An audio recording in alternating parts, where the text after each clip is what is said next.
Hi friends, அதாவது நம்ம வந்து ரொம்ப நாளுக்கு முன்னாடி ஒரு ஜோடி ரோமருக்கு வந்து ரிங்கு போட்டதை நம்ம பார்த்தோம். அந்த ரிங்கு போட்ட புறாய்ப்பும் எப்படி இருக்குது அப்படின்னு சொல்லி பார்த்தா இந்த பாருங்கள், இதுதான் அந்த ரிங்கு போட்ட ரோமர். இதுவும் தான் அந்த ரிங்கு போட்ட ரோமர். நம்ம புறாக்கள் எல்லாமே இருக்குது. சரி, அதுக்கு கொஞ்சம் இறை போட்டு பழகி கொடுத்தா புறாக்கள் எல்லாமே வந்து தாய் இறை கொடுக்காட்டினாலும் அது இறை கொடுக்கும் அப்படின்ற ஒரு நோக்கத்தில் நம்ம அந்த புறாக்களை எல்லாத்தையுமே வெளியே எடுத்து விட்ருக்கோம். ரெண்டையுமே ஹொலி அந்த புறா வந்து அழகாக இப்போ இறை கொத்துற மாதிரி ஸ்டேஜுக்கு வந்துட்டு, நம்ம புறாவுக்கு வந்து இறை போட்டாலே உள்ளே தான் போட்டிருக்கோம்.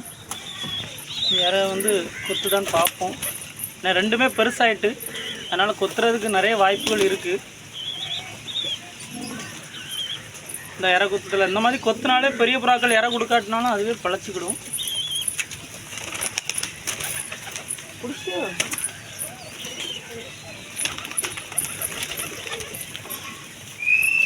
தாயும் உள்ள இறை கொடுக்க போயிடுச்சு.